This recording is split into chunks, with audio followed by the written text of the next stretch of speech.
আসসালামু আলাইকুম। আশা করি সবাই ভালো আছেন। আমাদের এই ভিডিওটি দেশ এবং দেশের বাইরে যে যেখান থেকে দেখছেন তাদের সবাইকে ধন্যবাদ জানিয়ে শুরু করছি।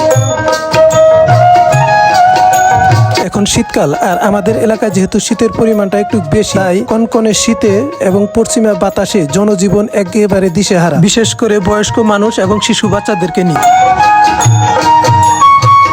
প্রকৃতি বিশ্রাম নিলেও খামার জীবনের সংগ্রাম কখনো থেমে থাকে না। প্রচন্ড শীতের মধ্যেও আমাদের এই কাজগুলো নিয়মিতই করতে হয়। বর্তমানে তাপমাত্রা 8 ডিগ্রি সেলসিয়াস থেকে 12 ডিগ্রি সেলসিয়াসে নেমে আসে। এরই মধ্যে সকালবেলায় আমাদেরকে ঘাস কাটতে হয়, কি গরুগুলাকে ধোয়াইতে হয়, খাবার পানি দিতে হয়।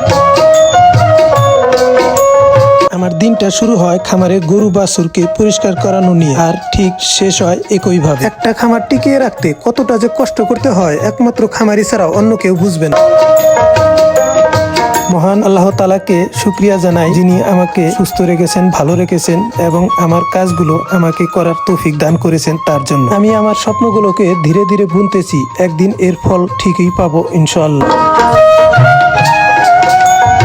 জীবনটা এক অসমাপ্ত গল্প, যে পথে ছুটি নেই সে পথেই গন্তব্য। তবু নিজের প্রতি বিশ্বাস এবং অদম্য ইচ্ছা শক্তি নিয়ে চেষ্টা করে যাব। একদিন ঠিকই সাফল্য পাবো ইনশাআল্লাহ। আজকের কাজের ফাঁকে আমরা মাছ ভাজি করব ইনশাআল্লাহ। প্রথমে মাছ দুটোকে আমরা ভালোভাবে আঁশটা ছাড়িয়ে ভালোভাবে ধুয়ে নিলাম। তারপর এটাকে কেটে সুন্দর করে বিভিন্ন রকমের মশলা দিয়ে এটাকে মাখিয়ে রাখলাম। এখন যেহেতু শীতকাল, তাই এই মাছগুলোকে আমরা বাহিরের চুলায় ভাজি করব। আর এই ভাজি করার জন্য আমাদেরকে লাগবে খড়ি বা লার্কি। তাই আমরা লার্কিগুলোকে ঘর থেকে বাইরে এনে চুলার পাশে রাখলাম। আর চুলা যেহেতু অনেকদিন পড়েছিল, তাই আগুন সহজে জ্বলবে না, তাই আমরা আগুন জ্বলাতে এই বইয়ের পাতাগুলো ব্যবহার করতেছি। আমি যেহেতু দীর্ঘদিন দেশের বাইরে ছিলাম, তাই রান্নাবান্নার অভিজ্ঞতা আমার আছে, তাই আমি কারো সহযোগিতা ছাড়াই নিজেই চেষ্টা করতেছি। আর আমার এই কাজে সহযোগী হিসাবে ছিলেন নূর এবং আমার ভাতিজা তাওহীদ। মাঝে মধ্যে এই আয়োজনগুলো করতে আমাদের ভালোই লাগে।